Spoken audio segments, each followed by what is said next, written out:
So love seems to be the universal binder. And when you approach things with love, when you approach psi with love, when you approach yourself with love and compassion and others with love and compassion, you strengthen these connections, this interconnectedness that we were talking about earlier.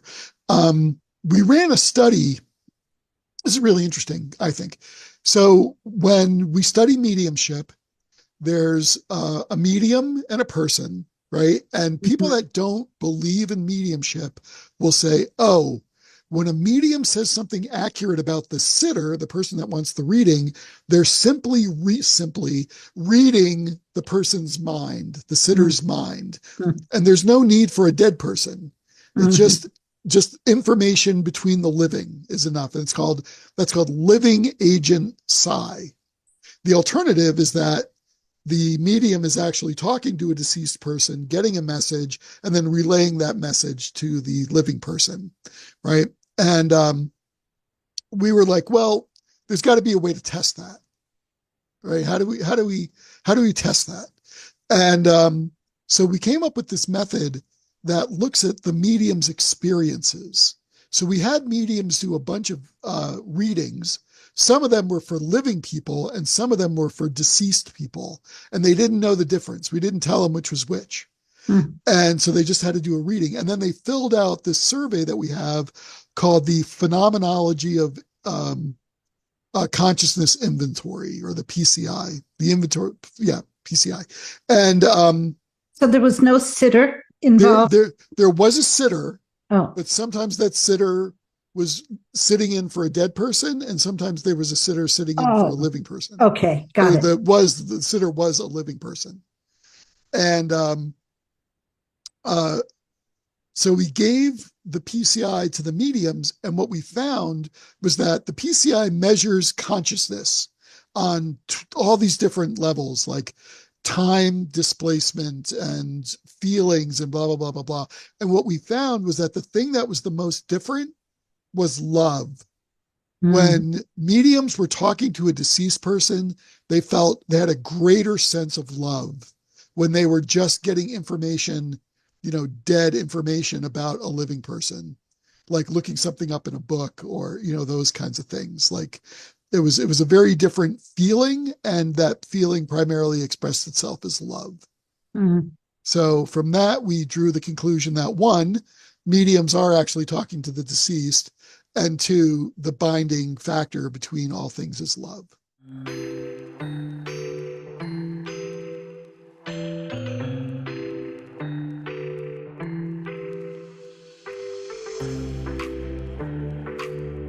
Mark Boccuzzi has spent much of his career at the intersection of technology, interactive visual arts, and education. And for the past 10 years, he's been working to apply these to the study of parapsychology. When not tinkering around with hardware and software, Mark spends his time as co-founder and researcher at the Windbridge Institute in 2005. And there's a website, right? That's your website, is Windbridge Institute. In 2005, he successfully completed the summer study program in parapsychology presented by the Institute of Noetic Sciences and the Rhine Research Center.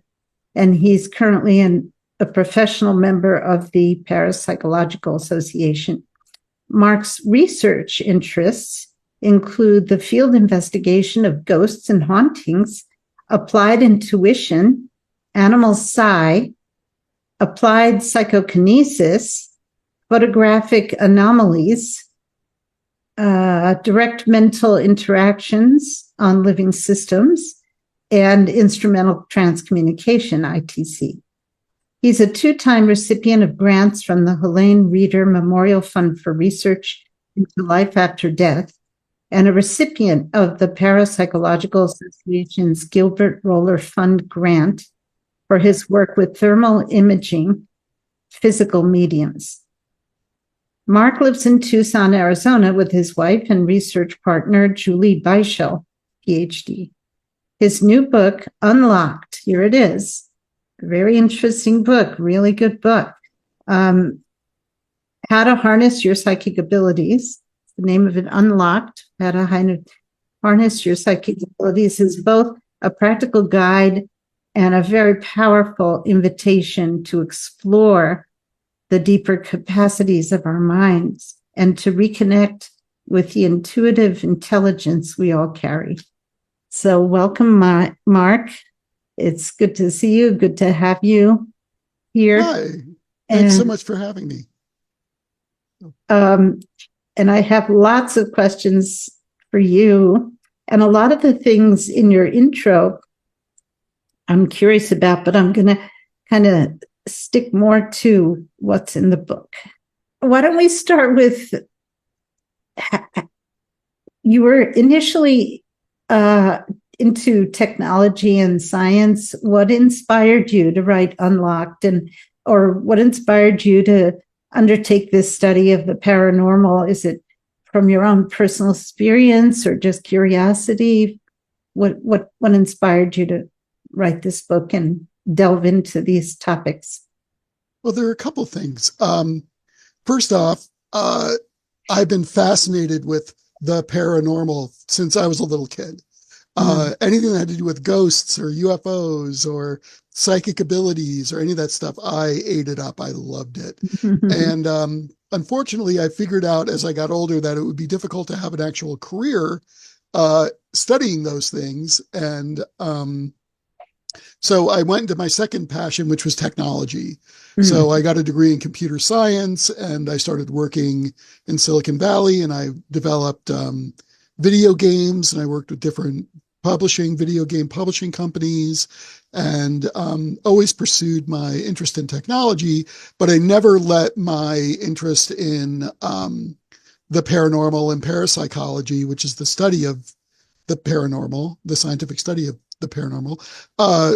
I never got out of that. It was always with me. And just as I graduated from college, my father passed away. And I became very interested in ideas about life after death and ghosts and hauntings and things like that. And after death communication, mediumship, so on. And so I became, I had an informal study group around that, and I was doing more investigations of those kinds of things.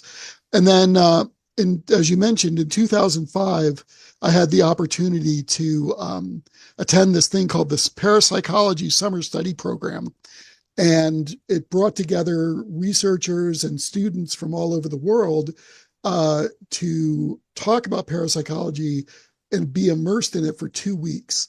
And where was that? Was that at the Rhine Institute, or? It was actually put on by the Rhine, which is in Durham, North Carolina, but it was held at the Institute of Noetic Sciences. Oh, I see. In Petaluma, California. Yeah. We used to have an IONS chapter at our center. Oh, okay. That would meet once a month. Yeah. So yeah, IONS is a great group. Very interesting. So we got to stay on the IONS campus for a couple of weeks, and that's where I didn't know it at the time, but I met my wife, Julie Beischel, who was also studying mediumship, and we hit it off, and one thing led to another, and I moved to Arizona. I was living in San Francisco. I moved to Arizona, and Julie and I started working together and founded our own research institute. And lo and behold, which is the Windbridge Institute. Yep. And lo and behold, if you live a mindful life and are cautious, you can in fact make a living studying the paranormal. It's not a big glamorous life, but it's a nice life. So we've been very, very lucky. Well, especially if you write, if you have a book out, that helps, right? Yeah. And the impetus behind the book was, I've been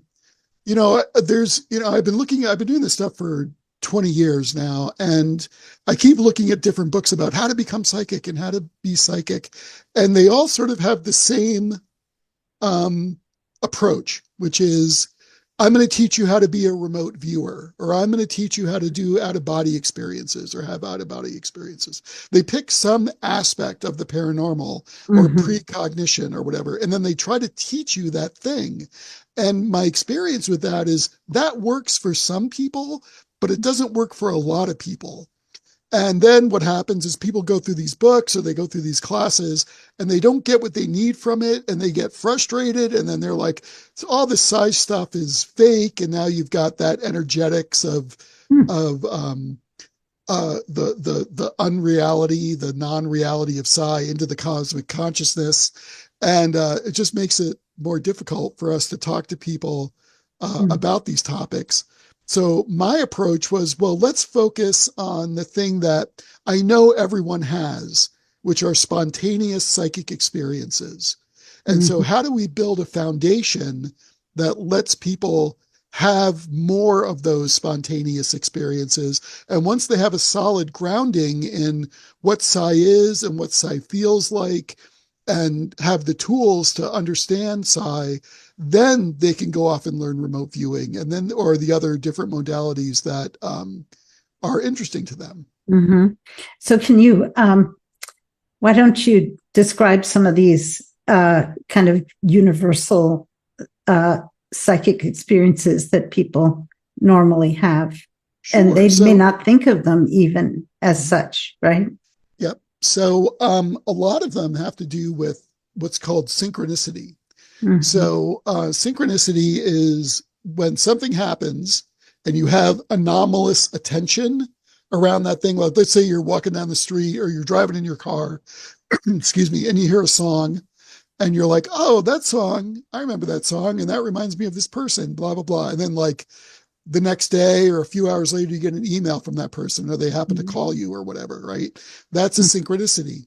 And a lot of people will write those off as coincidence, but when they happen enough times, the chances of it becoming coincidence are pretty slim. So synchronicity is one of the ways that I like to think that the universe is giving you a nod, right? Like you're doing something the right way or you're moving in the right direction. So synchronicity is one of those things. Dreams is another very powerful. One of my favorite topics.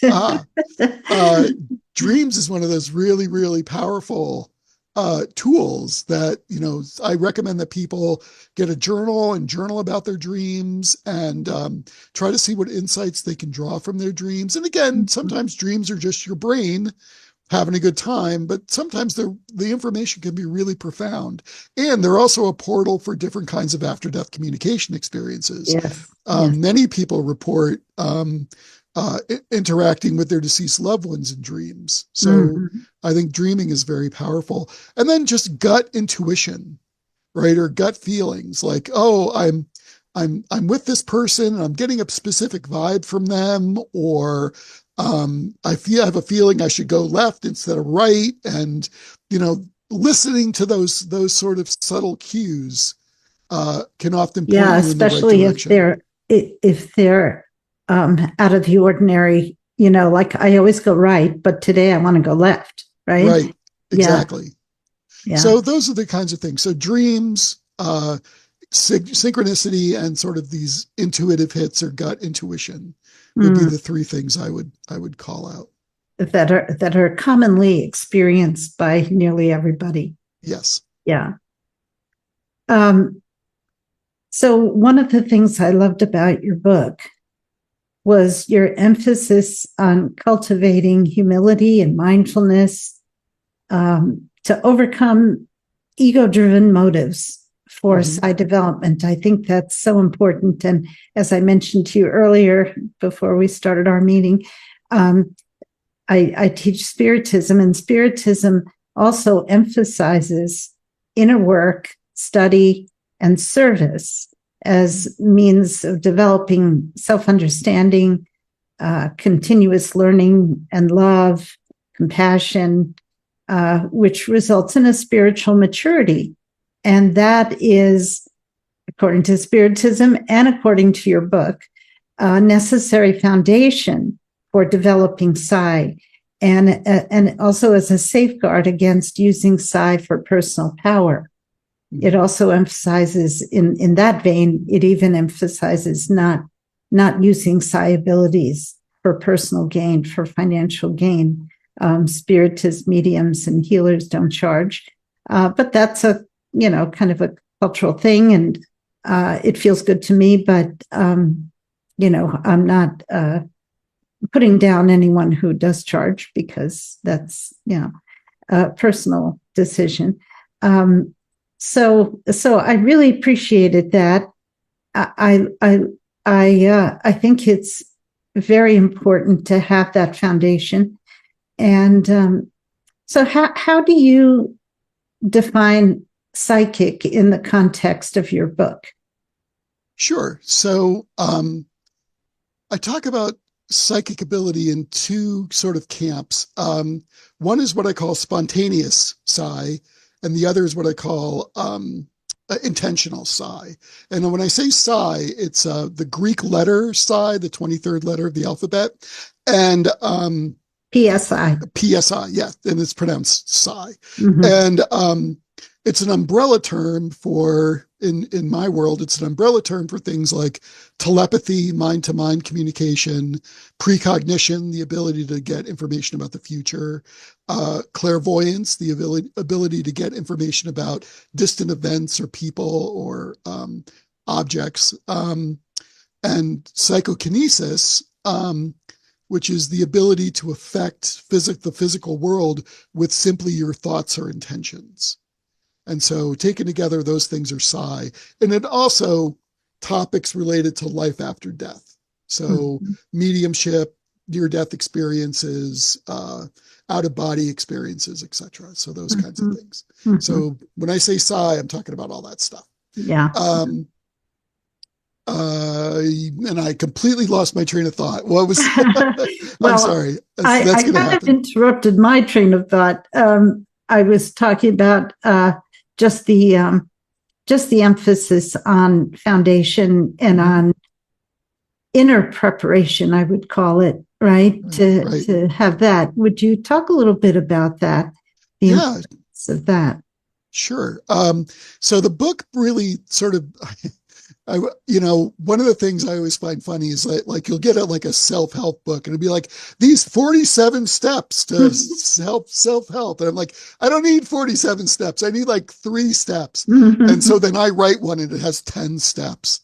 So I'm like, that's a lot of steps. But basically I tried to break it down into 3 groups. And the first is getting your head straight, which has to do a lot with like mindfulness. So just being in a position to clear your head and be open to psychic information when it comes up.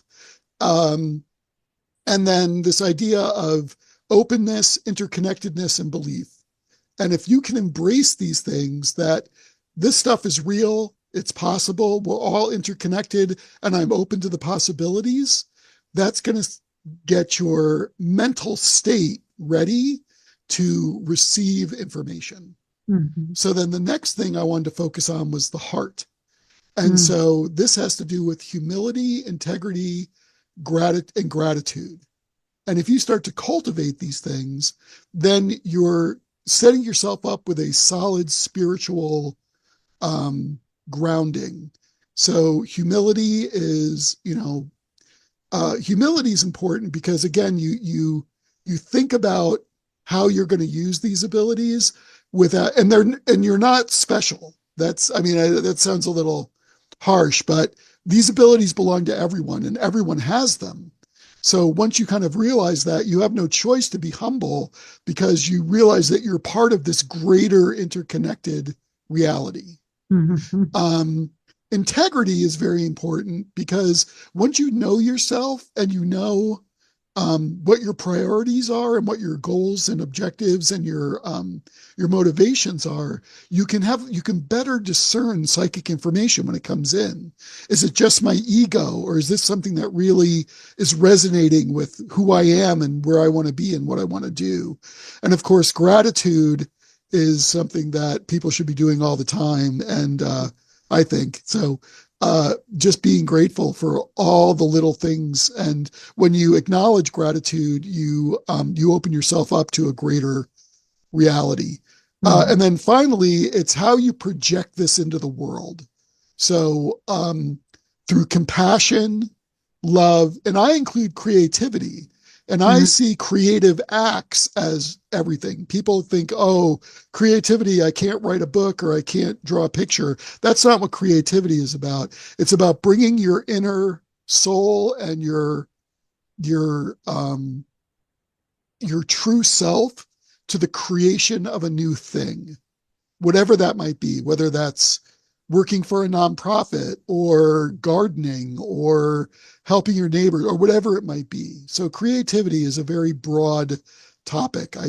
When I start to talk about creativity, people often get nervous because they're like, oh, I'm not creative. You are creative. You just have to find the right outlet for your creativity. So those are my 10 things. So get your head right, get your soul right, and then express it out into the world. Yeah. And a lot of things come to mind. One of the things that I find helpful is knowing that we're not alone.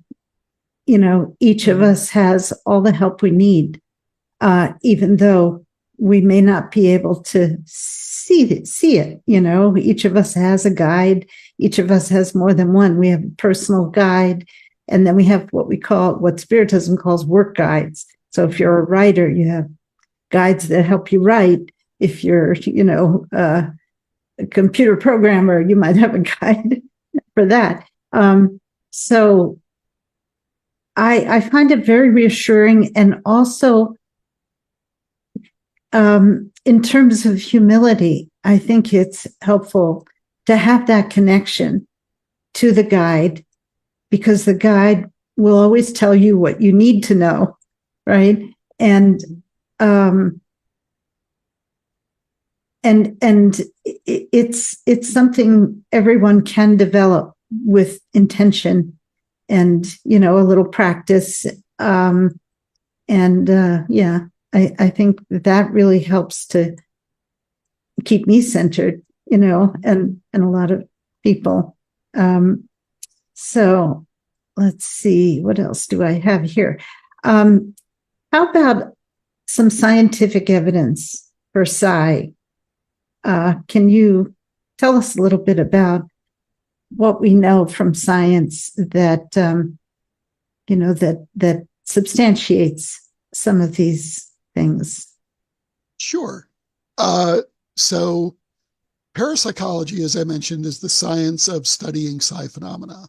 And parapsychology has been around for almost 200 years. And people don't realize that. And there are literally hundreds, if not thousands, of peer-reviewed research papers that study all these various topics that have shown that under laboratory-controlled conditions, things like psychokinesis can happen, things like telepathy can happen, precognition, all those phenomena that we talked about, even mediumship. We study mediumship, and we have a number of studies that show that mediums can report accurate and specific information about the deceased, or deceased loved ones, as we call them. Gary Schwartz has done a lot of that. Yeah, he in has. Your neck of the woods, right? We've taken his work and we've expanded upon it over the years, and we've written dozens of papers about this. There's a problem though, which is, while the scientific evidence for psi is very, very strong, the scientific community has been very slow to pick up on it. The bias is also very strong. The bias is also very strong. That's correct. That's because the current scientific paradigm is based on what's known as materialism, right? So everything starts with physics. And then from physics comes chemistry, and then from chemistry comes biology, and then from biology you get consciousness, right? And so when the body dies, there's no survival, there's no consciousness dies, consciousness is local to the brain. So under the materialist model, there's no room for psychic ability. There's no room for life after death. So we've been parapsychologists in general have been promoting an alternative model, which is consciousness is primary, and from that everything else emerges. And when you look at the world through that model, which is a model which better matches the available data, what you find is there is in fact room for psychic phenomena and life after death, that the brain or consciousness can continue after the death of the body, and that consciousness is not confined to the brain, but is what we call non-local. So you can think of the brain as a radio receiver, right? Consciousness is outside of the brain, and our brain is simply receiving a receiver of consciousness that allows us to interact in this world. And filter. Yeah, that's true. It filters a lot out. Right. That we only have access to, if we can transcend the space-time continuum, and of course after death. Right. Yeah. So there was an interesting paper that was written and published in the American Psychological Journal, the APA journal, and it was written by this guy named Etzel Cardenia. And Etzel went through and he looked at 125 of the biggest, most substantial, largest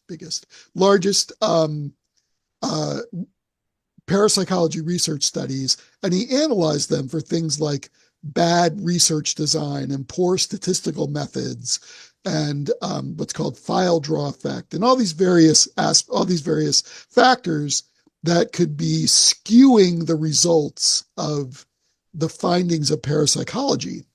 And what he found was that none of those things existed. That the evidence for parapsychology was just as strong as evidence for anything else you find in the social sciences. Parapsychology is a social science. I think sorry. Okay. No, I was just going to say, I think one of the main objections of mainstream science to taking, paranormal events seriously is that they can't all be replicated, right, in a lab.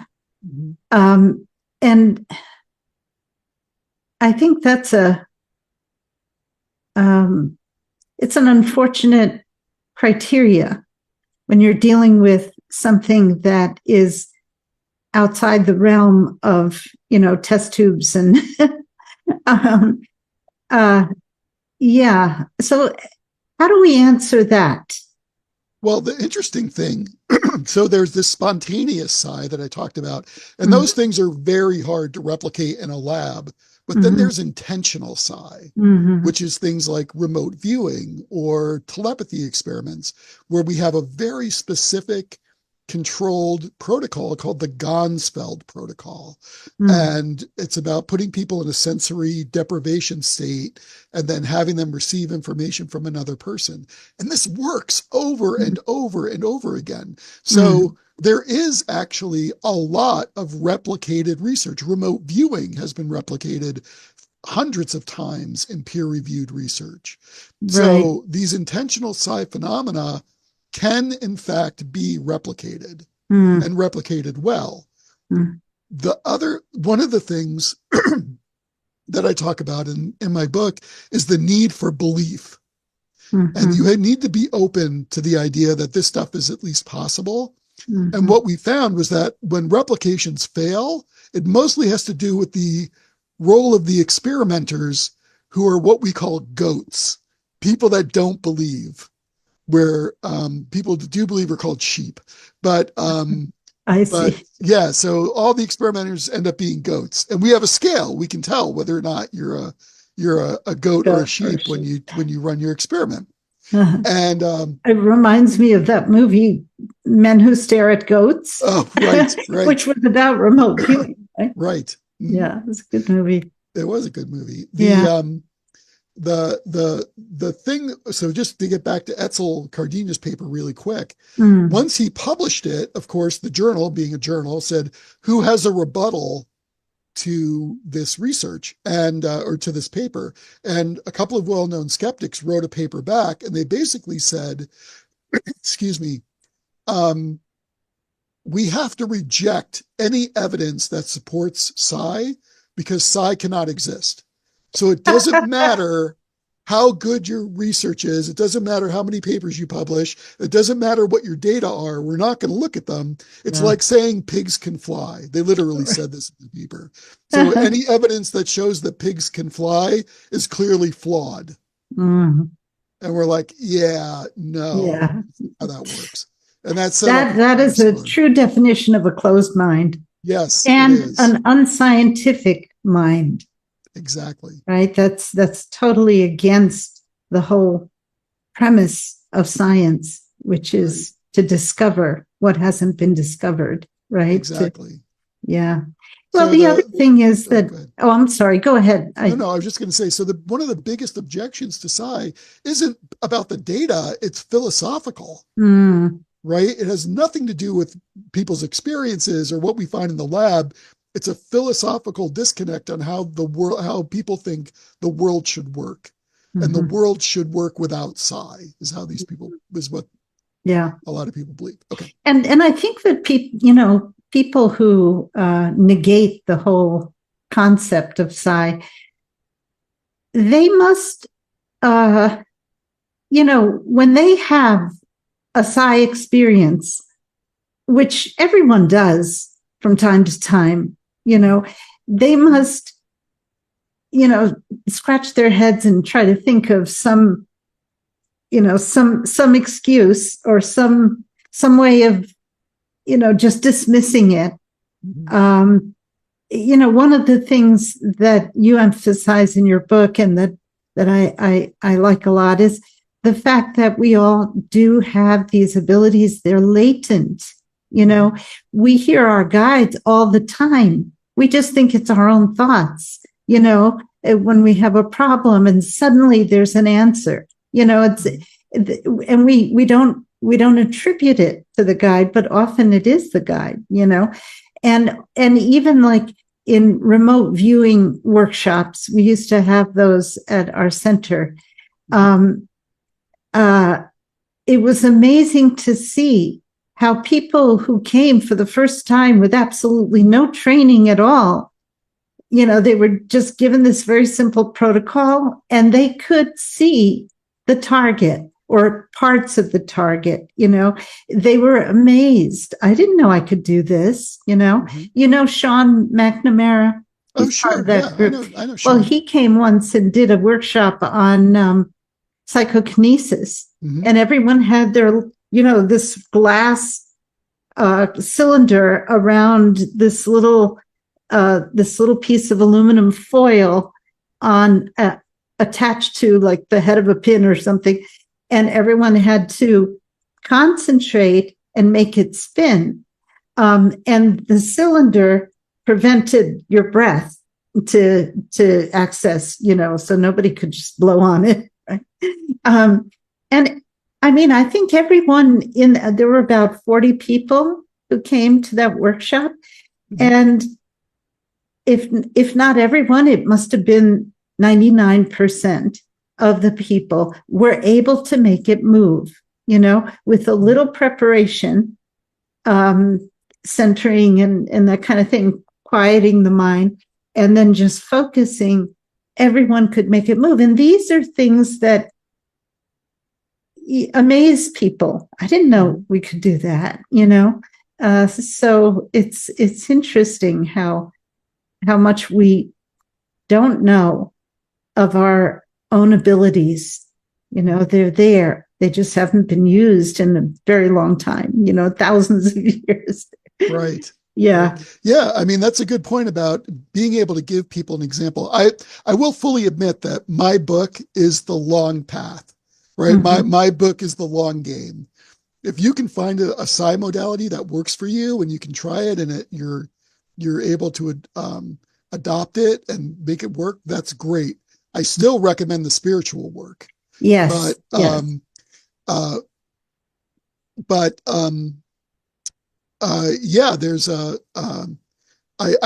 what's interesting is I ran a study a few years ago where I asked people about their belief in an afterlife. And it wasn't just, do you believe in an afterlife? It was, why do you believe in an afterlife? And what would make you change your mind? And the people that believed in the afterlife, the majority of them said, the thing that makes me believe is I've had some kind of direct personal experience. And then there were other people that said, I don't believe in an afterlife. I've never had a direct personal experience, but if I had one, then I might start to believe in an afterlife.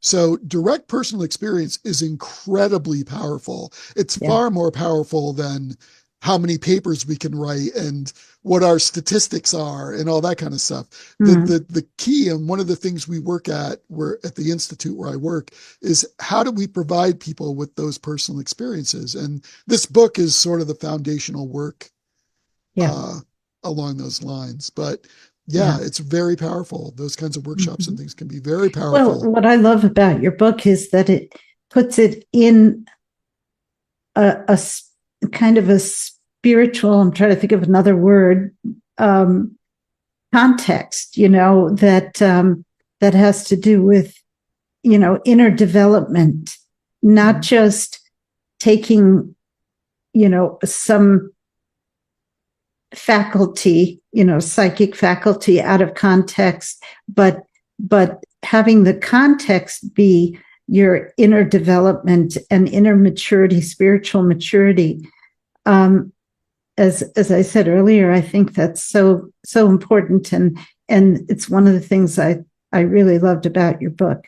Thank you. Yeah, Spiritism, as I said, emphasizes that, and when we had the center, we had a specific kind of trajectory that we would use, where first you studied this one book called The Spirits Book, which is a foundational book on the philosophy of Spiritism and understanding of it. And then we had the healing work, the energy healing. So we would teach the energy healing because that also develops compassion and, an service, the idea of, because we didn't charge for the healing work. And only after that, then we would do there's another book called the Medium's Book, and we would start teaching things like, intuitive writing, what Spiritism calls psychography, which has different parts to it. It could be automatic writing, where the hand is just being controlled by an outside force and writing on its own, or intuitive writing, where you hear a message and you write it down, So we would start that, and then other forms of mediumship and what we call disobsession, which is helping spirits who are stuck. But people would come in and say, oh, I really want to join your mediums group, and I would say, great, you start with the Spirits Book. That takes about 6 to 8 months to get through, because we do it together and discuss and stuff. And then you do the healing, then you'll learn the healing work. And that's a 3-month course with a 3-month like an internship type thing. And then we'll do the Medium's Book, and that takes a year. And, you'll start to, and by the time I would finish explaining that, they were out the door, and I knew they would be, right? Right. Because now I don't feel so bad about having 10 things in my book. Yeah, right. So, I think it's just, this idea of, well, I want to be psychic so I can be special and I can do all these cool things and impress people. That's not what it's about, right? Right. Yeah. Go ahead. Yeah. So,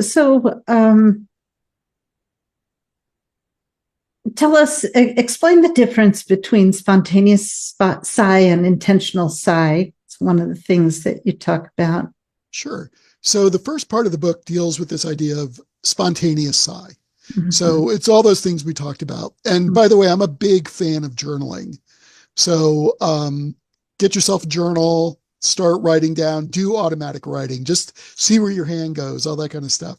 And my only suggestion about journaling is people give me these beautiful journals, like they're just like handmade paper and all, and I'm like, I can never write in this thing because it's so beautiful. I'll just destroy it. So I just get crappy, Notebooks. just simple notebooks, and I just draw on those and write on those all the time. So I don't feel bad. It's not precious, and I don't feel like I'm destroying something. Anyway, the difference between intentional psi and spontaneous psi. So spontaneous psi are all those things we talked about, like dreaming and journaling and what comes through with journaling and synchronicity and gut feelings and intuitive hits. But intentional psi, and there's some overlap here. Nothing in this field is cut and dry and fits in a nice box, right? So with intentional psi, you might say, okay, I want to do a specific protocol to find out a specific bit of information. Like, I lost my car keys. This is a very stupid example, but I lost my car keys and I want to do remote viewing to find out where my car keys are. So that's a very specific intent using a very specific protocol to have a very specific outcome, right? So that's intentional psi. Now, sometimes the area is a little grayer, and you might say, I want to go to bed tonight and I want to dream about a solution to this problem that I'm having, or I really could use some advice about what to do next in my life, or those some sort of intentional question that you ask, and then you use a spontaneous method like dreaming to get that information, right? So those are the big differences. So with intentional psi, you have a specific question, use a specific protocol, and you're looking for a specific outcome. Where spontaneous psi is just psi that happens in your life naturally, organically, every day. Right. Yeah. Yeah. Dream incubation is a very handy thing. Yeah, and like lucid dreaming and those other kinds of. Yeah, I liked your chapter on lucid dreaming. Thanks. I teach dream work, Jungian-based dream work, but I've never taught lucid dreaming. I've always had a little bit of mixed feelings about it because I think one of the beauties of dreams is that we can't control them. It's the unconscious telling us what we need to know.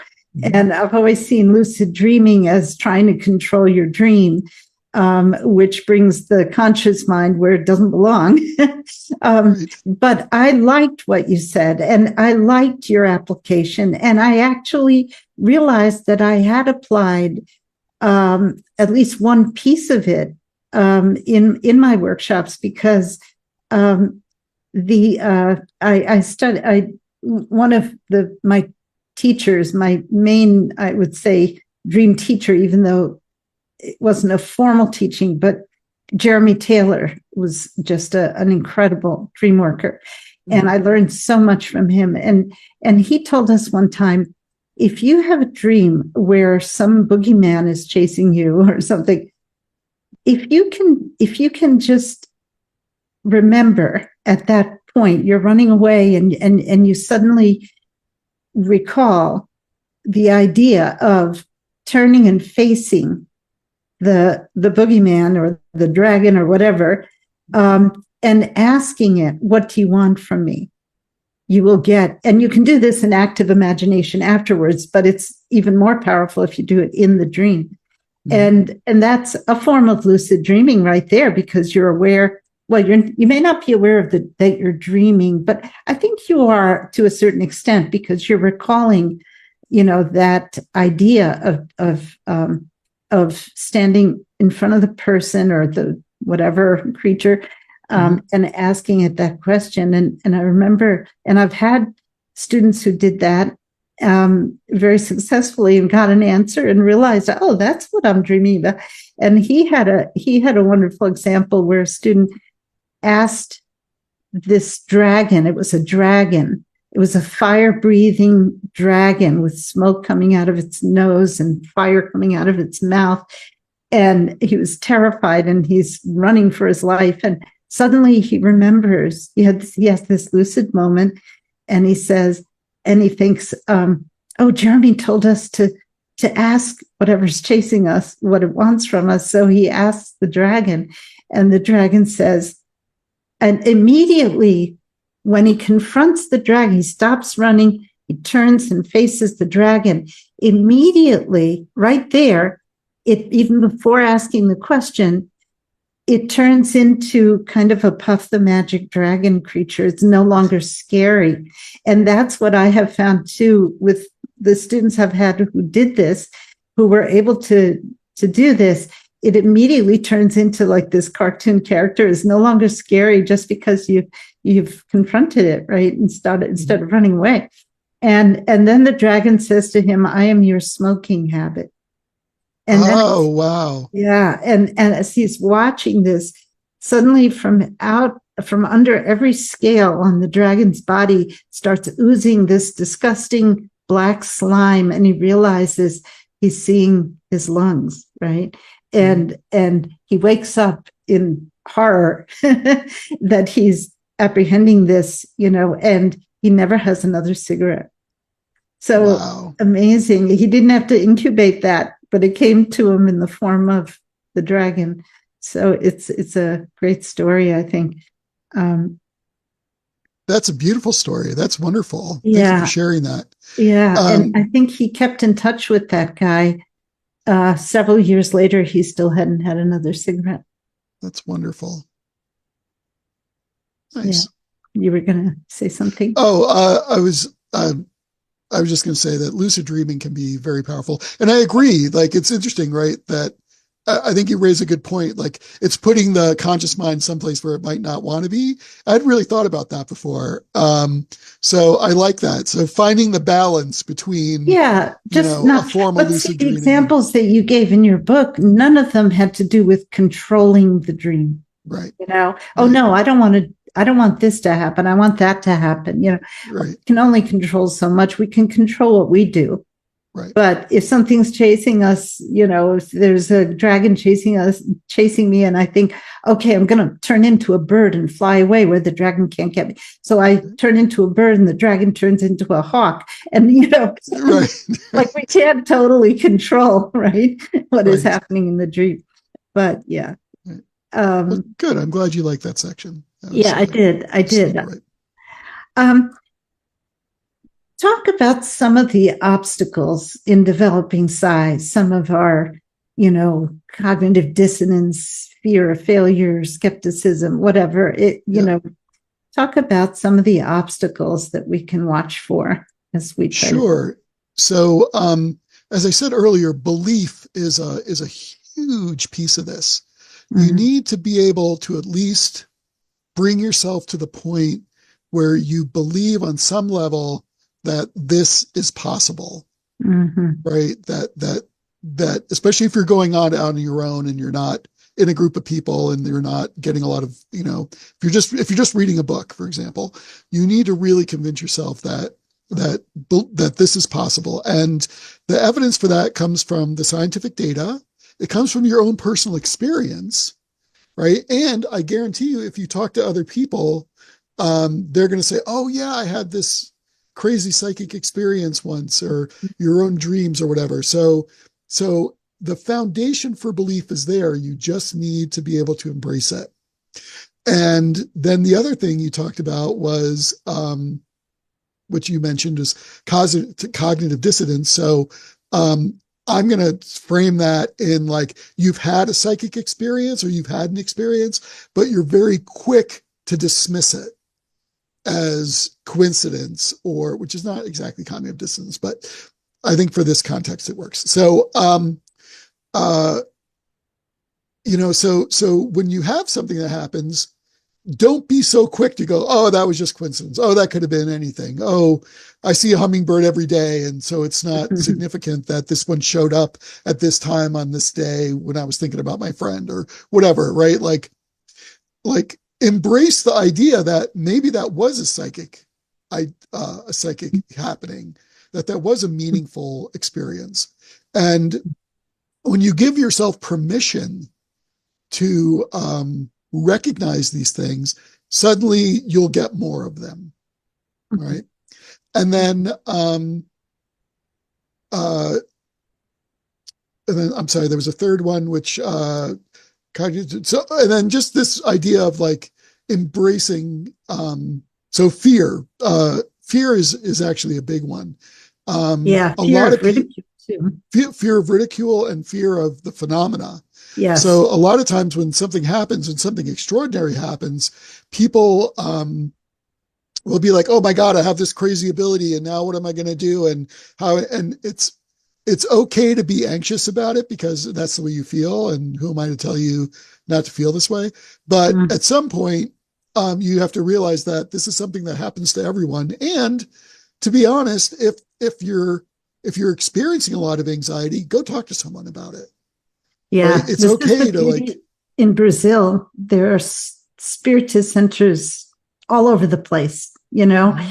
And if you have an experience like that, you just go to the nearest spiritist center and say, you know, can you help me with this? I don't know what to do. I don't know how to handle this. And I want it to stop, or I want to understand it, you know, if you're afraid. That is something our culture doesn't have as, you know, as readily available as they do in Brazil, but we do, you know, we do have people you can contact. Right. There are more and more individuals, therapists, transpersonal psychologists that are getting more training in spiritually transformative experiences. So that's what we call that. So when you have a sudden awakening and you're like, I don't really know what to do with this, you can look at someone like a transpersonal psychologist, or there's an organization called ASSIST, the American Society for the not treatment. Anyway, it's American Society for support, maybe for spiritually transformative experiences. And they train people, they train clinicians on how to deal with this and talk about this. That's good. We have training materials on one of our sites for therapists. There's the spiritual, I'm going to get this wrong, so I'm not going to say it, but there's like a spiritual support network of people, and there's so it's funny, every time I go online or I see someone's LinkedIn thing, they're like, I just got a 6-week certificate in for my therapy practice about how to deal with people with, you know, who are having, not deal with, but help people with spiritually transformative experiences and all those kinds of things. So it's growing. It's a growing area. Yeah. The mainstream psychological community is realizing the importance of spirituality. Yeah. More and more psycho-spiritual counselors, and that's a good thing. I thought of something as you were so saying. There was also fear of ridicule that we were going to just touch. I wanted to touch on really quick. And, you know, that's going to happen. We live in a society where people draw strength from putting other people down. Right? Oh, look, I'm superior to you. And that's just unfortunate, right? You see it in the internet, you see it in whatever, like, you know, and you just have to realize that your experiences are important. And who the hell are they to tell you that your experience isn't important? Right? You need to be able to have, and that's again where this spiritual grounding comes in, with belief and openness and the embracing of the idea of interconnectedness and this integrity and humility and gratitude. All these things help you face those kinds of obstacles. So and in some cases also, especially in the evangelical community, religious teachings can also make it, you know, be against any kind of interaction, let's say, with the spirit world, and, you know, is telling you it's sinful. So religious teachings are sometimes an obstacle too. That's true. And I don't have a solution for that. I mean, people are going to believe what they're going to believe. And they're not going to believe what they don't. And, you know, just like I can't ridicule someone for their spiritual experience, whether it's, you know, a precognitive event. I can't ridicule someone for their spiritual beliefs. Right. whether it's But it's an evangelical obstacle or in the whatever it may sense be. that, yeah, it's an obstacle in the sense that if someone is, is a fundamentalist Christian, let's say, and they have an experience like that, it can be very scary because they think it's evil, Right. so they might be afraid of it. Yeah, the reality is that people have to approach this stuff through the lens of their own societal upbringing, their own belief systems, their own culture, right? Yeah. Like you Just were bringing, like you an were mentioning atheist having a Brazil. near-death experience, right? Exactly, right? That's going to be an eye opener for some of those people. And you were saying like in Brazil, for example, where it's just baked into the culture, Yeah. right? Like it's no big deal. Right. But here, again, Yeah. because of this materialist viewpoint that we tend to have, that it can be difficult. Right. So Yeah. Yeah. Talk about the idea of interconnectedness. That's one of the points that you make in the book that is so important.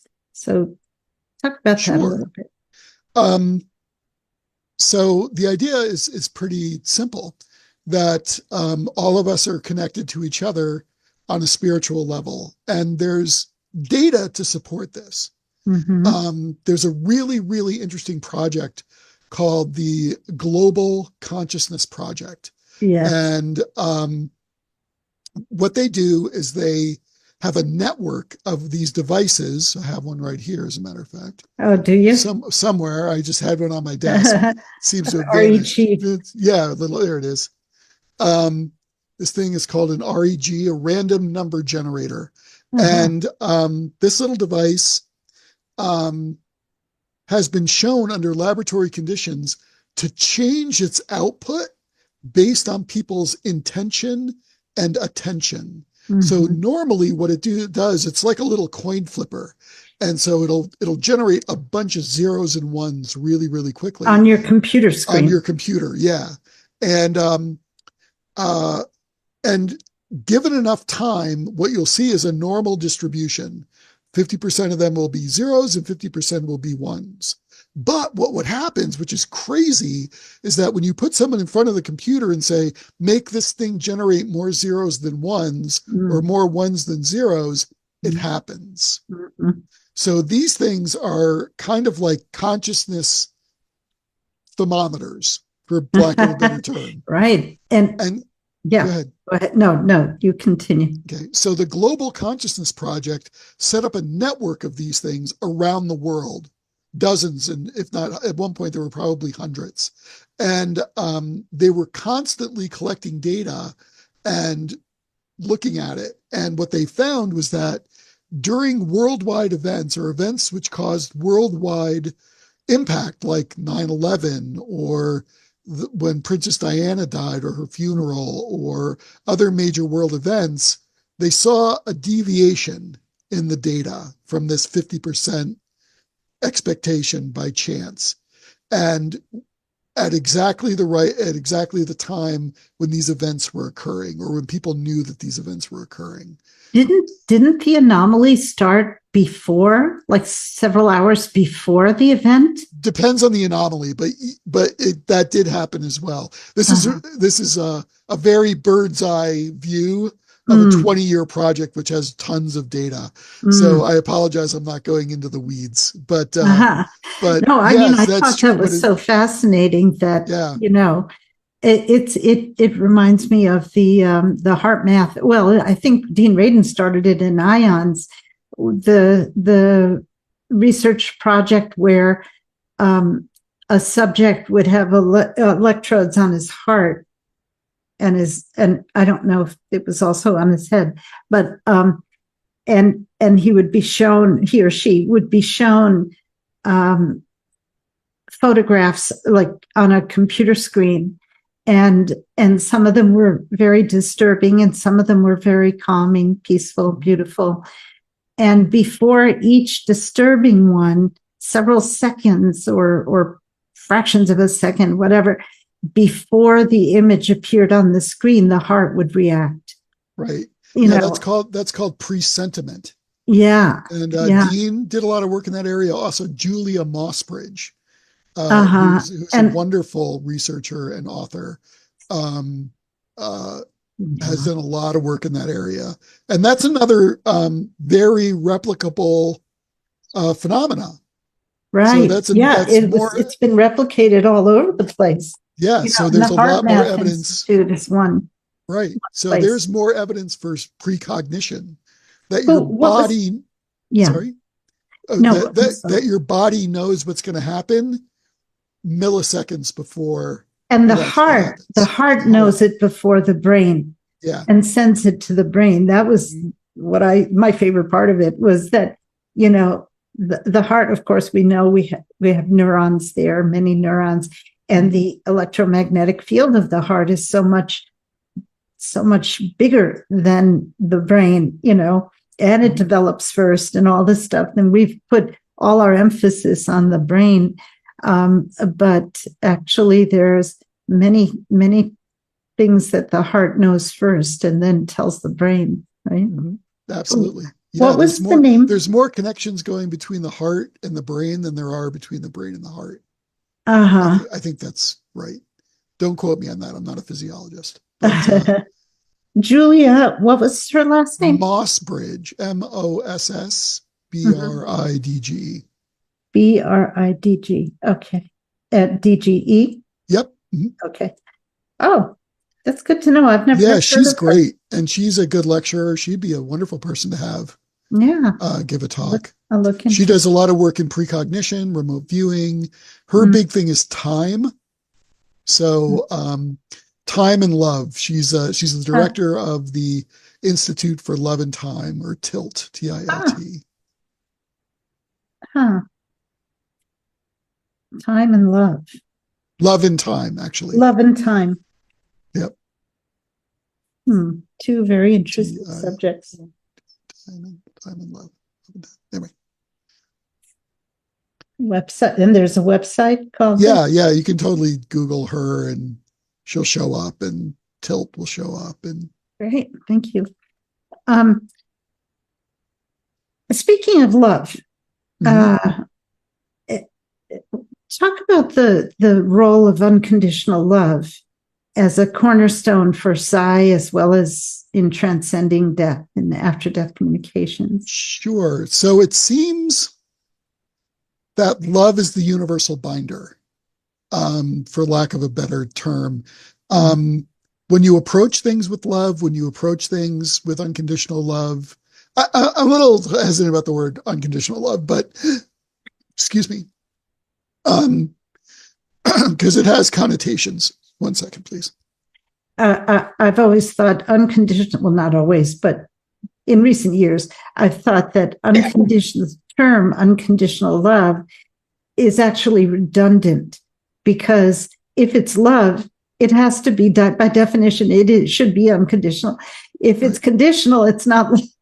Right, exactly.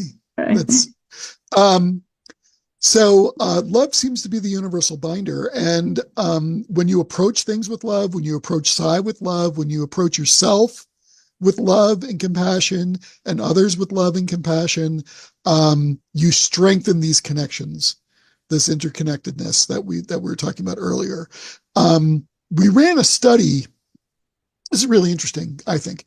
So when we study mediumship, there's a medium and a person, right? And people that don't believe in mediumship will say, oh, when a medium says something accurate about the sitter, the person that wants the reading, they're simply reading the person's mind, the sitter's mind.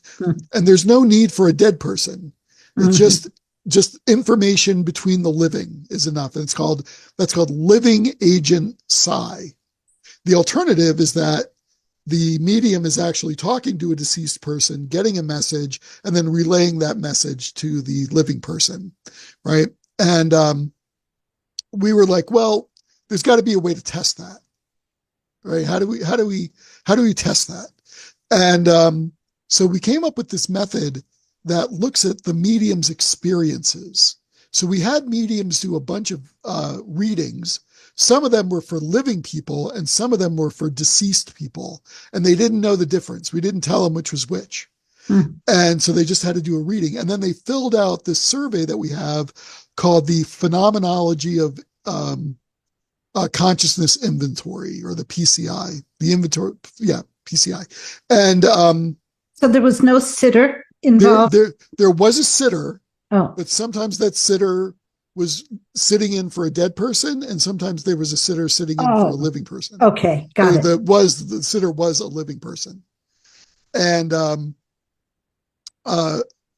so we gave the PCI to the mediums, and what we found was that the PCI measures consciousness on all these different levels, like time displacement and feelings and blah, blah, blah, blah, blah. And what we found was that the thing that was the most different was love. When mediums were talking to a deceased person, they felt they had a greater sense of love. When they were just getting information, dead information about a living person, like looking something up in a book or, those kinds of things. Like it was a very different feeling, and that feeling primarily expressed itself as love. So from that, we drew the conclusion that 1, mediums are actually talking to the deceased, and 2, the binding factor between all things is love. So wonderful. That would make a good book. We've written the paper, and we've done presentations, but yeah. Oh, actually, that is a good book. It's called Love in the Afterlife, and it's written by Julie.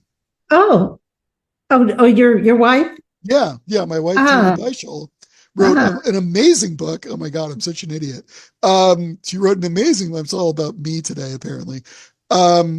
It's called Love in the Afterlife, How to Connect with Your Deceased Animals and Loved Ones. And it's a great book. It's available on Amazon, and it's really well written. It has a lot of the science and a lot of stories and her stories. And yeah, it's really well done. Does she ever present on it?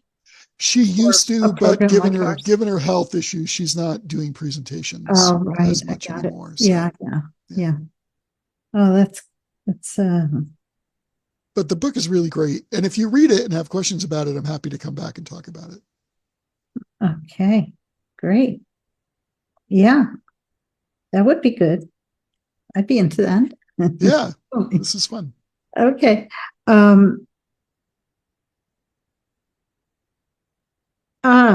So what about gratitude? How does that promote psychic awareness? Well, I think gratitude is one of those things that starts helping build out your spiritual foundation, right? So you can't live in a world where psychic ability exists and be indifferent about that.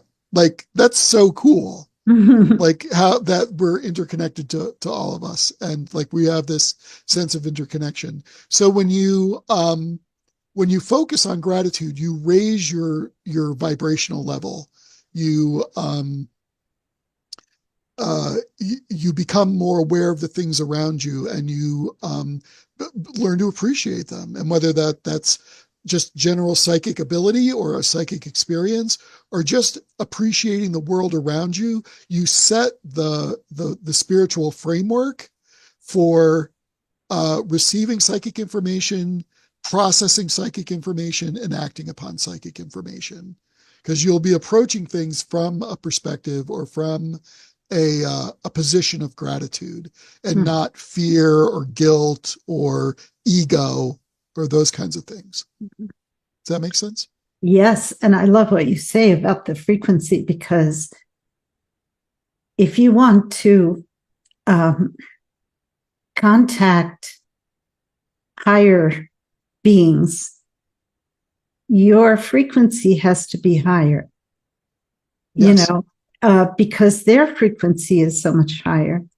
And one of the things that Spiritism teaches is that in order to connect with your guide, because your guide has a higher frequency just by virtue of the fact that they're not in a body lowers the frequency.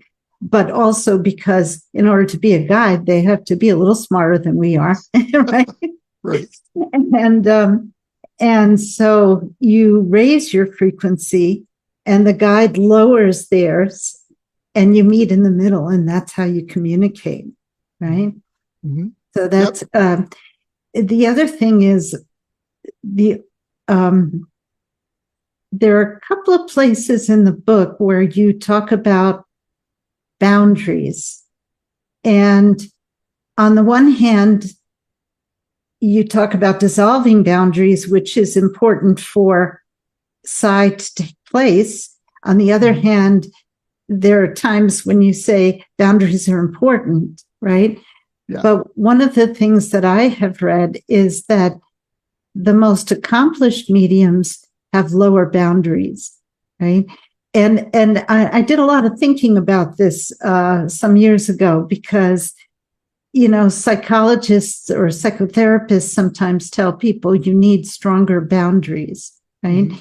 And I thought about that and I thought, you know, boundary in that sense, isn't that a fear-based thought of putting up some kind of wall? What is the positive alternative to that? If that is a fear-based thought, then the love-based thought is, I cannot allow this because it is not a win-win. It is not good for the other person if they're exploiting me in some way, and it's not good for me. Therefore, I can say no from my heart without this idea of separation and protection, which is, you know, which, does that make sense? So it's, yeah, it makes a lot of sense. Yeah. And in psychic work, I think the alignment to, if you're aligned with the higher forces or with your own higher self, that is the protection that we need. You know, that I know because we used to do a lot of disobsession work, and we never did like a protection prayer or anything like that. We just aligned with our guides who were helping us. We never had a situation where it was scary or, you know, they knew what we could handle, and that's what they gave us, you know. So I think it's more about alignment with, you know, your heart, with the true, you know, the higher forces, rather than an idea of protection and you know, fear. But that's really interesting. That's a beautiful way to look at it. You know, I use those terms, protection and boundaries and things like that, because they're sort of known in the vernacular. But you're right. If you're centering in a position of love, it's not really a boundary. It's a mechanism through which you can protect yourself from exploitation, from negative feelings. Like, I was thinking a lot about it in terms of empathy. Right. So when you engage with someone and you're feeling their emotions, or you're receiving telepathic information from them or emotional information from them, it can be overwhelming. Right. And so, especially for people that are new to this, so I put out there that it's a good idea to set some boundaries, to know when you're getting overwhelmed, to be like, okay, this is good. I'm good. like we can be in this situation, but we can separate ourselves from it in a way that's healthy and not going to be overwhelming or not damaging to me.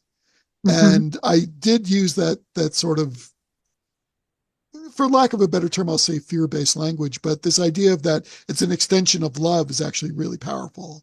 Well, the extension of love is what heals that, you know, is what fixes that, rather than an extension of protection, which is like a separation type thing, you know. Right.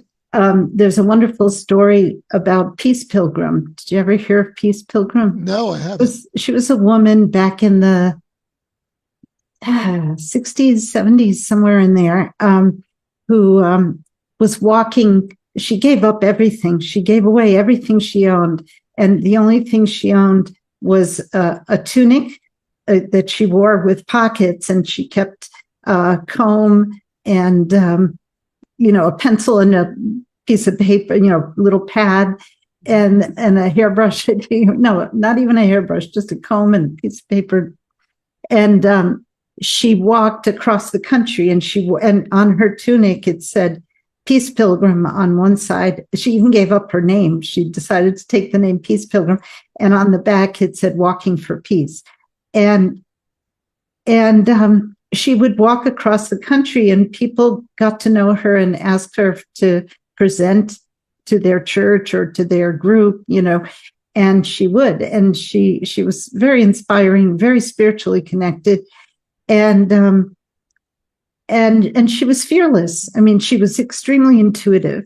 So she had this ability to just know where to go. She took a vow that she would not eat unless offered food. And she would, sleep wherever she had to. If she was offered a bed, she would accept. If she wasn't offered a bed, she would sleep out in the open.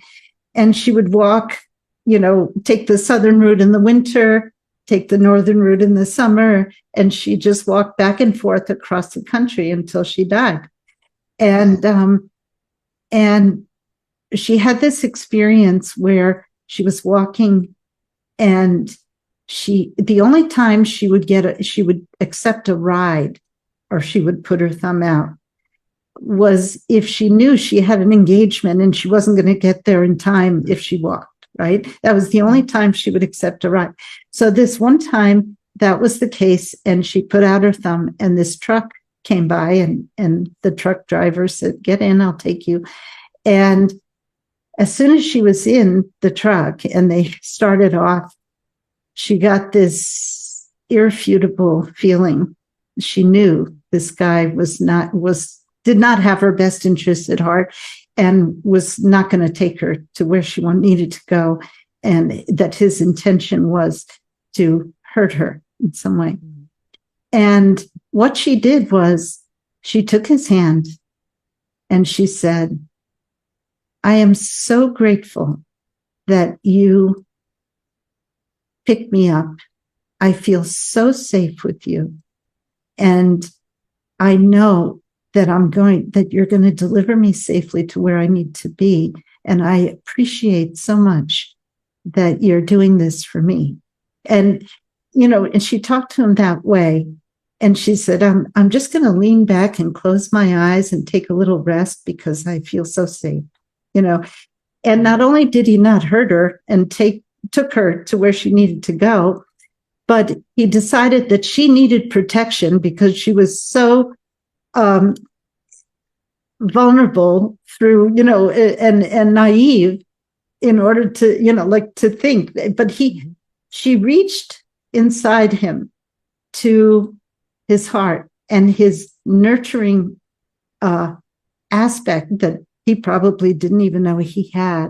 She awakened this thing in him, through love, and he followed her around for like 3 months or something, just trying to take care of her.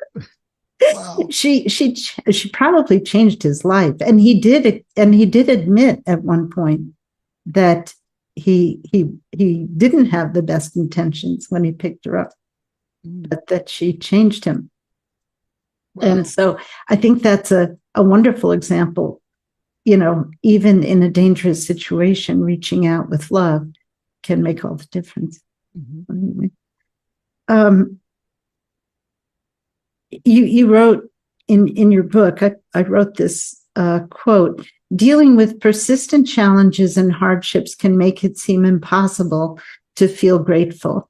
In such times, it's helpful to reframe gratitude as an act of resilience rather than denial." I love that. Oh, thank you. Really love that. Yeah. It's easy to sit here and say, I wrote a book and this is the way you should be. And, but the reality is we live in reality, and things are hard, and it's tough to I talk about mindfulness a lot in the book, and you know, even I am not perfect at, like, I will take my 20 minutes in the morning and do my mindfulness meditation, and I will do my gratitude meditation, and you know, uh, you have to be committed, but you also have to be gentle with yourself, and you also have to find various motivations to keep you going. And yeah, so that was sort of one of the thoughts behind that.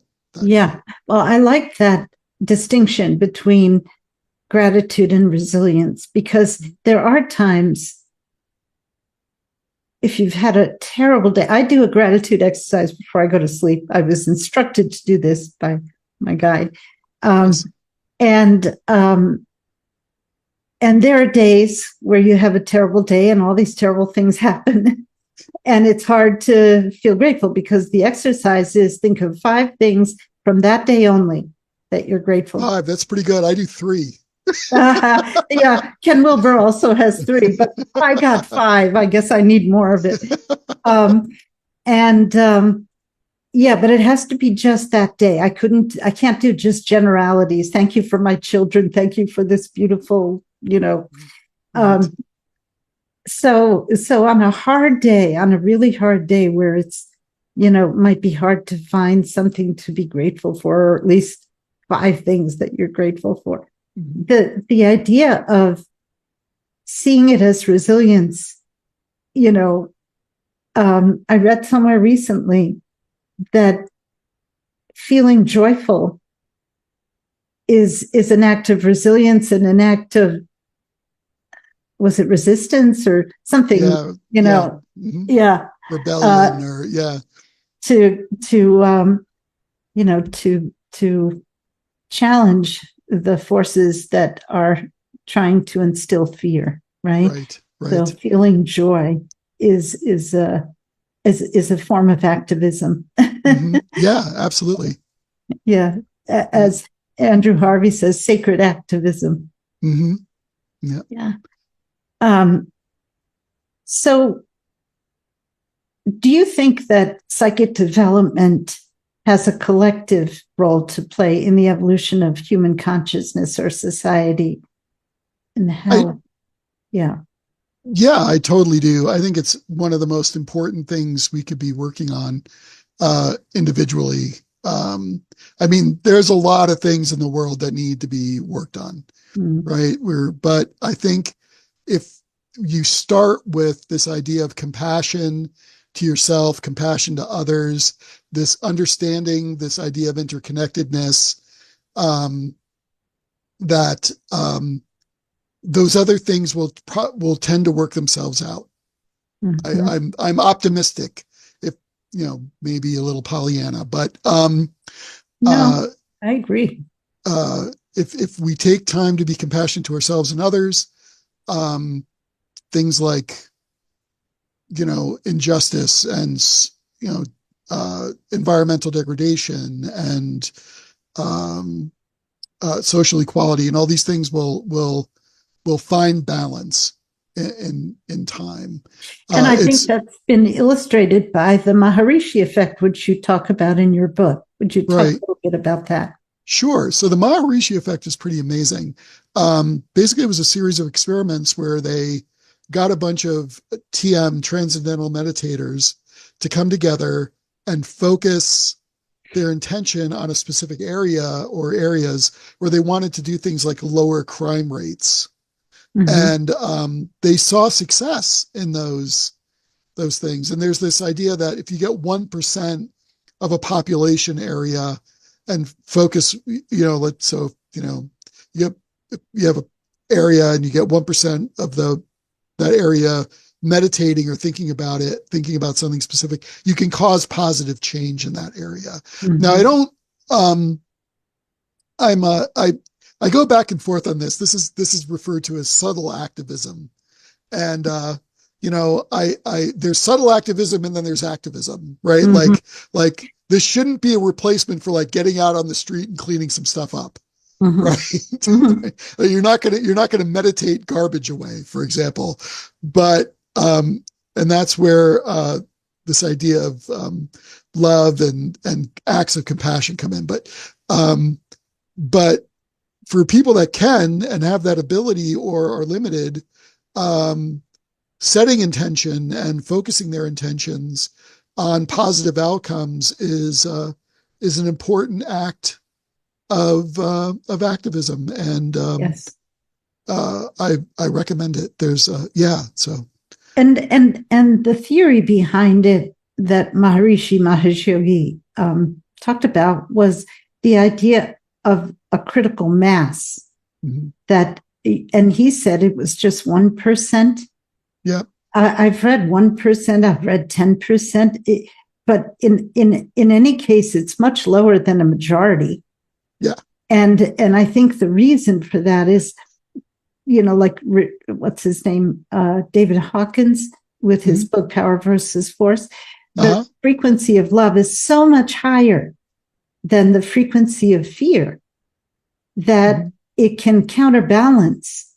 One person vibrating at the frequency of love can counterbalance. I don't remember how many 100 people, right, according to him, vibrating at the frequency of fear. And that's why it works. That's why you don't need a majority, because love is so much stronger. Right. That's a very powerful idea. I wasn't familiar with that particular work, but David Hawkins just he didn't write about the Maharishi effect, but what he did was he measured using muscle testing. He muscle tested hundreds and hundreds of people, and he calibrated what he felt the frequency of each emotion was. So he has this chart of emotions, right? Oh, that's cool. And the lowest one is, I think, fear, and then it goes up, and he found that the frequency of love was so high compared to fear that that it really influences the atmosphere, the vibration, the collective vibration, right, in positive ways, so that you would need. And then Maharishi Mahesh Yogi said, if any as you said, if any locality, whether it's a town, a village, a state, a country, where at least 1% of the population is meditating, that locality will drop, the crime rate will go down. And then they did that experiment in Washington, D.C., which had one of the highest crime rates in the country, ironically. And they bussed all these meditators in, and they started meditating. I think they meditated for a bunch of weeks. I don't know if it was 2 weeks, 6 weeks, what it was. Yeah. But the crime rate did go down by like 8%. Yeah. Yeah, it was an amazing study, and really cool findings, which can be applied, to, you don't necessarily need a whole group. I mean, yes, 1% of the population, but my point is that that's something you could do on your own. Yes. Like if you can't go out and pick up garbage today, spend 10 minutes and, meditate on love and peace and compassion for your neighborhood or your friends, or the people, or even not your friends, right? That's an important gratitude. Our healing group is sending healing to the politicians. And we live in such a society that's so fear-based now that any sorts of acts of compassion or love are critically needed, I think. Yeah. So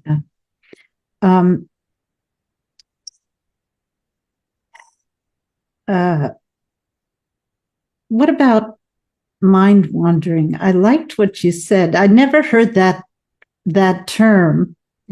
I've always called it like Neptune time. Oh, interesting. because Neptune, in astrology, Neptune rules, among various other things, it rules mystical experience, but it also rules daydreaming, kind of this, time away from routine and responsibility and all that stuff. So tell us about mind wandering and why is it important? Well, mind wandering is really cool because it's this interesting interplay between mindfulness and not mindfulness. Right? Because with mindfulness, you're supposed to be like focused in the moment and like focusing on your breathing, but it never fails. I mean, if you're human, because your brain likes to do stuff, that you're focusing on your breathing, and then suddenly you're like, oh, well, what about this thing over here? And blah, blah, blah, blah, blah. So my solution has been, well, let that play out for a minute. Let your mind wander for a moment and see where it goes, right? Is it bringing you inspirational information? Is it generating a new idea, or is it like ruminating on the past, or thinking about something horrible? And if it's not a useful thought, then go, you know what? We're not going to do, this isn't what we're doing right now. We're going to come back and focus on our breath. Mm-hmm. Right. And then you do that again. And then eventually your brain will try to wander again. And you do that. So mind wandering is a really important way to receive psychic information, I believe. Mm-hmm. And so I do a lot of my best mind wandering when I'm outside. Yeah. I am fortunate enough where I have a backyard, and we have these cool sky chairs. They're like little swinging chairs, and we can sit in them, and they're under a big tree. And we have lots of birds in Arizona, and we have hawks and lizards and all kinds of cool things running around. And I have dogs, so my dogs are usually with me. And I can just sit and be present and be like, instead of like focusing on my breath, I just focus on the sensations of being outside. Like, what are the sights? What are the sounds? What are the smells? And what's the air feel like on my skin? Those kinds of things. And when I get into that state of being outside and being grateful about being outside, my brain will eventually be like, oh, have you ever thought about X or Y or, this? And that's sort of my happy place. So I tend to go to happy wandering thoughts at that point. Mm-hmm. So for anyone that can get outside and be outside, I highly recommend being in nature. And if you can't be in nature, even simulating nature, like getting a recording of like bird noise, bird sounds, or ocean sounds, and sitting quietly in a comfortable space can help even simulate that. It's not as good as being in nature, but it actually, research shows that it is effective. It is helpful for calming your parasympathetic. And when you calm your parasympathetic nervous system, then all this mind wandering can happen, and these intuitive thoughts can drift in, and you're accessing your greater consciousness and accessing and often you're accessing your intuitive guidance or your external guide, if you want to put it that way. Yeah. I liked that. I had not seen that in a book before, the importance of mind wandering. And I think that especially in our society today, where there's such an emphasis on left brain, getting things done and being productive, it's like the antidote to too much of that, right? It's because in astrology, if you don't give Neptune its due, if you don't make time for Neptune time or mind wandering, I forget what the consequences are, but they're not good. Things can go awry. Yes, I think so. Yeah, I think so. I think that's an important point. All right. Well, I want to give other people a chance if they have questions. So anybody have any questions or comments? Dad? Ginny? I appreciate this very much, and I look forward to reading your book.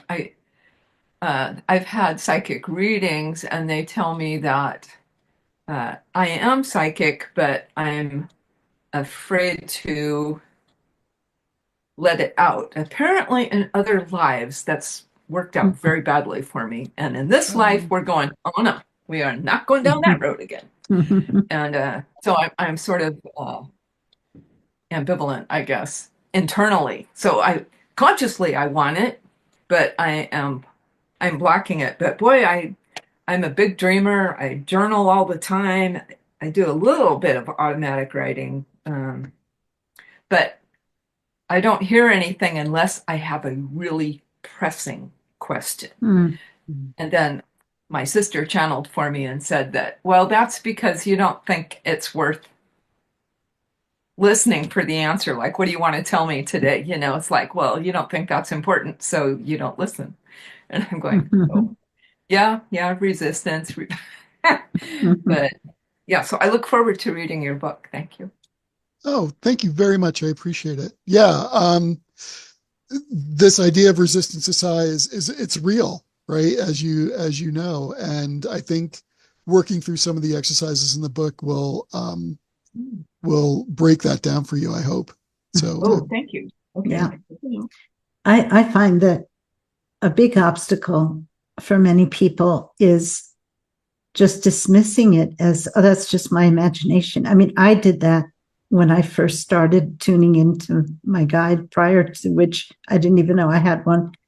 But I had a friend who was very clairvoyant and could see him, you know, and so, you know, but I would hear something and I would think, oh, that's just my imagination. That's just me thinking.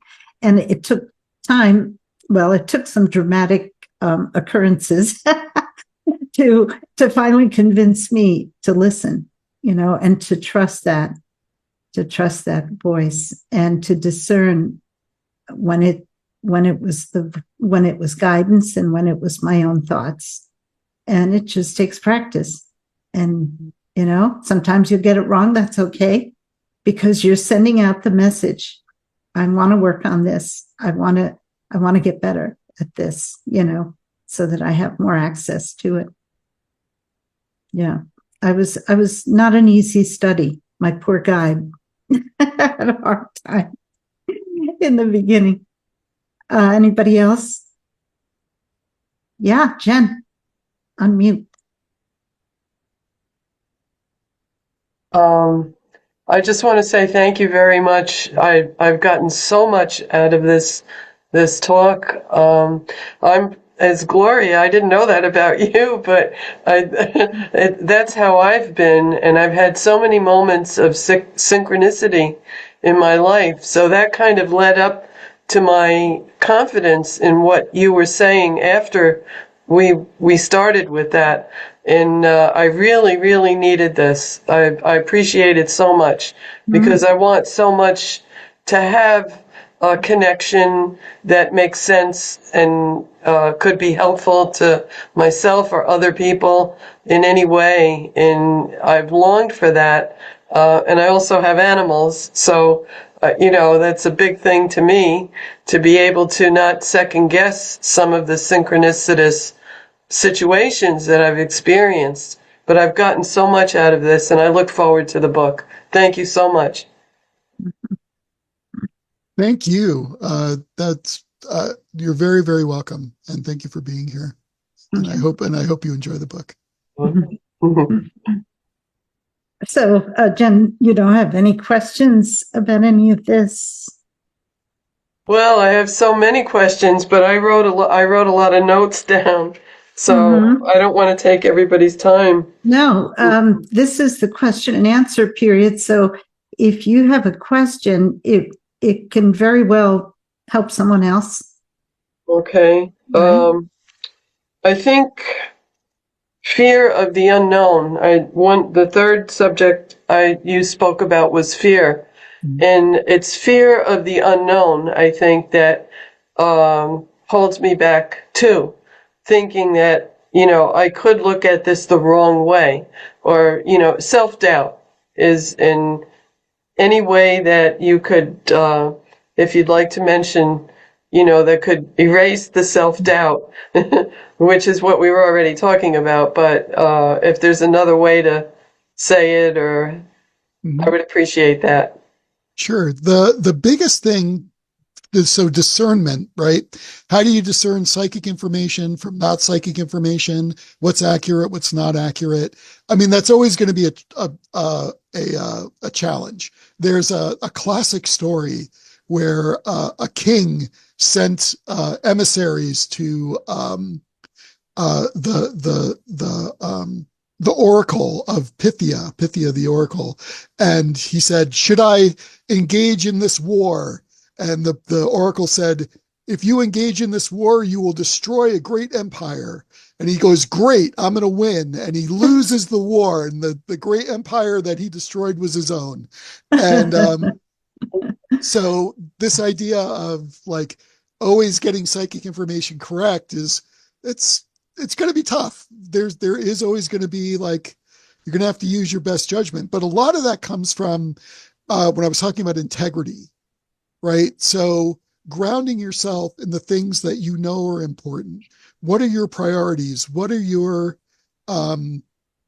what are your motivations? What drives you as a person? What makes you as a person? And then when you receive psychic information, you now have a touchstone, right? You like, is this ego driven? Is this fear driven? Does this seem like something that resonates with who I am and who I want to be and where I want to go? So that's where this idea of building integrity comes in. And there's actually like a bunch of online tests you can take that like let you know your priorities and assessments and things like that you can do that kind of like help you line up some stuff. Ultimately, it's a lot of soul searching, but there are some tools online if you do some searching that like, how do I find my purpose, or how do I find my my priorities or goals? Wow. They might be able to help you with that. Okay. Thank you so much. Sense? Yes, it does. Thank you. Got to write that down. Add it to the list. Yeah. Thanks. And you can ask too, you can ask. One of the ways in which I think is one of the ways that I think is helpful in hearing guidance is asking, just asking a question. You can even write the question down and then, close your eyes and whatever comes, write it down, the answer, whatever comes, and then see if it makes sense and see if it feels like something you may not have known before, In Yeah. my experience, that always reveals scary things that I don't want to do. Oh, well, sadly, sometimes in life, the right thing is the hard thing. Yeah. And resistance, right? We have sometimes, and that's one of the ways in which I think it's guidance. That's how I finally came to trust my guidance, because it was situations in which that was the last thing I wanted to do. And I really resisted it. And I knew this cannot be my thought because I don't want to do it. Right. And that's how I knew. And then if I didn't do it, I would find out afterwards that it was a good idea, that it was the best way to go.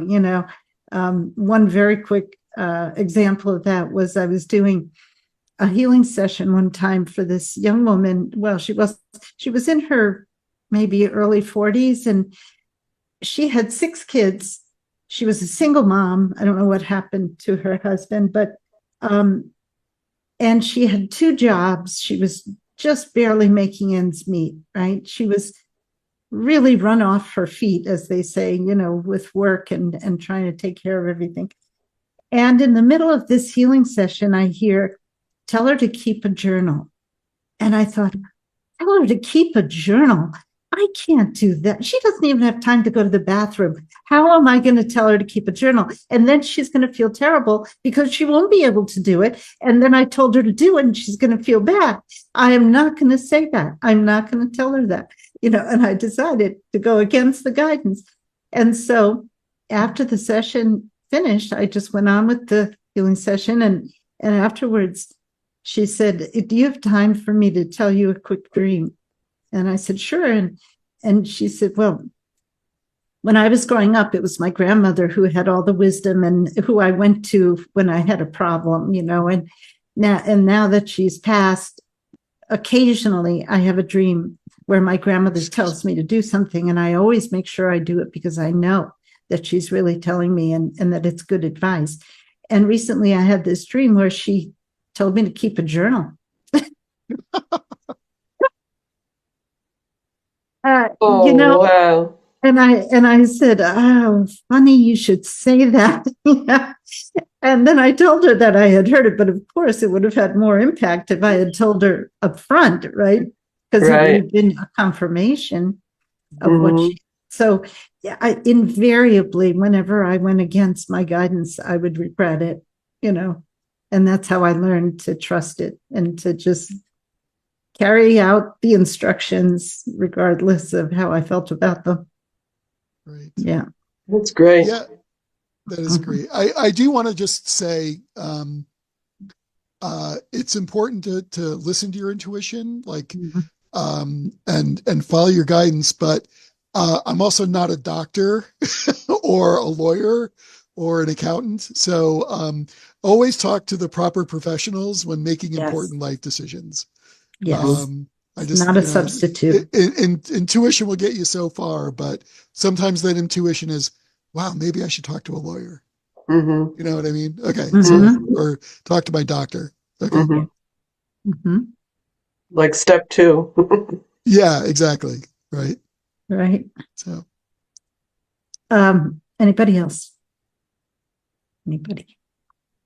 Well, we have a few more minutes. Tell us some of the applications. You talk about dowsing in your book. What are some of the applications of dowsing? Oh, dowsing is a fascinating field. I am by no means an expert dowser, but I'm not either. People use it for all sorts of things, like finding, like the people I know use it to find water or find mineral deposits or oil. They'll put out a map and they'll use either a pendulum or dowsing rods to find locations. They find missing people with dowsing, missing animals. And they can also use it for asking questions.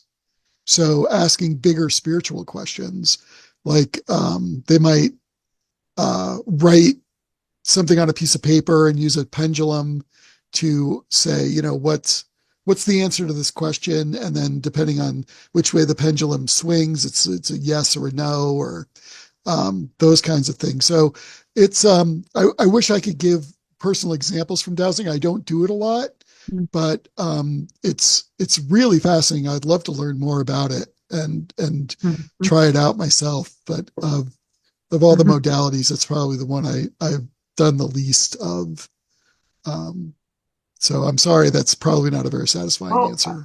I use it on I need to pick let's see, one time it was a chiropractor, one time it was a massage place for my daughter in another town. And but I found I couldn't hold the pendulum real close to the computer screen because the electronics throw it off. But if I'm like a foot away, it would tell me who is the best chiropractor, what's the best massage facility and stuff. And I've used the sway test in the grocery store on tuna. I go through a lot of tuna, and some of them have the heavy metals in them, like mercury and mercury, and some of them haven't been caught. Well, I mean, I'm sure none of them have been caught with much compassion, but there's better or worse. So whenever I buy tuna, I always do the sway test on them. I just hold it up to my tummy. Do you like this one? Nope. Okay. But sometimes I get a definite, oh yeah, this one's better. And it's not always the same. Interesting. Wow. That's really cool. That's a lovely example of applied psi in in the world. So there's another kind of side that I love. It's called remote helping. Remote what? Remote helping. Oh, yeah. And this is basically when someone you know is involved in a task and you want them to do well. And we've studied this in the lab using various protocols, which are kind of complicated, so I'm not going to go into it. But it's definitely a thing. And so one of the things that I do is, you may have picked up, my wife is sick, so I'm her primary caregiver, so I don't leave the house very often. So we get our groceries delivered. And whenever we order groceries online and the little thing pops up that says, today your shopper is Susan, or today your shopper is Tom, I always go, Tom, make sure you do a really good job today and let's make this work and blah, blah, blah. And whenever I do that, the shopping goes just so smooth. All the items are in, all the stuff comes, it's all well done. Tom is super nice. It all works out great. But for those times that I'm just like, yeah, make sure my groceries come, I don't have time for this, it's always messed up every single time. Stuff is missing, stuff is broken, the guy delivers the wrong stuff to the wrong house, like every time. So I'm a big fan of remote helping. So yeah. How about a few words on scrying? Oh, scrying is really interesting. I've done some scrying, and again, it's a little bit, it's kind of that meditative, mind-wandering sort of thing. What it does, so scrying is basically it's crystal gazing. It's another word for crystal gazing. And people have different techniques to do it. Some of them literally will use a crystal ball. So they'll sit in a darkened space and they'll have a crystal ball and they'll light a candle and they'll look at the reflection in the crystal ball. Some people use a black mirror. I use a black mirror. I also have a piece of onyx stone that I got that I polished, and I use it a lot. You can use water. Water can also work. You get a bowl of clear water, and you light a candle next to it or not, and you look at the reflections in the water. And it's basically a way to create an environment that's what I call sensory, not deprivation, but sensory reduction, so that you're not bombarded with a lot. So some are dark, some are quiet, some are calm. And so you can really focus on your inner dialogue, and you see things, you see reflections in the medium, whatever it is, water, rock, stone, crystal. And then you can either draw those. Sometimes I draw them if what I see, or I write notes, or I just take it in, and like I can ask a question, or I can just be like, I need some advice, or tell me about the state of the world, or what is it that I need to know right now. And you can receive messages through that way. And I think it mostly sets up this environment for mind wandering with a stimulus. And then you use your intuitive mind to put meaning into the stimulus. So I don't actually think like the face of Abraham Lincoln has appeared in my stone, right? But something Abraham Lincoln-like is making me think of that, and now I'm making that connection, right? Does that make sense? Like, you look for any kind of patterns or any kind of images or something that might bring an image to mind, kind of like tea leaf reading kind of thing. Yeah, it's a lot like that. It's just another medium like tea leaves, but I really like it. I it's it's a time where I get to be quiet and the dogs aren't barking at me and everyone is sleeping, and I can be like, I can just focus on me and my thoughts and my needs, and and as a caregiver, it's an important part of your day. Skyring is one of my favorite activities to do, actually. So, I recommend it. In the early days, when I was first getting to know my guide, and I wasn't really trusting my own ability yet, fortunately, I had this friend who was very adept at, not only hearing, but also seeing. And he would say to me every now and then, he'd say, your guide is telling you connect with the water. And I would say, what does he mean, connect with the water? And I never got an answer. Like, I never got details on how I was totally at a loss. And one day I read about scrying and I thought, I wonder if that's what he means, but I've never really pursued it. He gave up telling me that. So you haven't tried it with water yourself? Not really. I think I tried it once and this was way back. I was in my 20s still. Mm-hmm. I tried it once and I got like a creepy feeling and I got this feeling like I didn't want to see, it was like a fear kind of, I got. Sure. Yeah.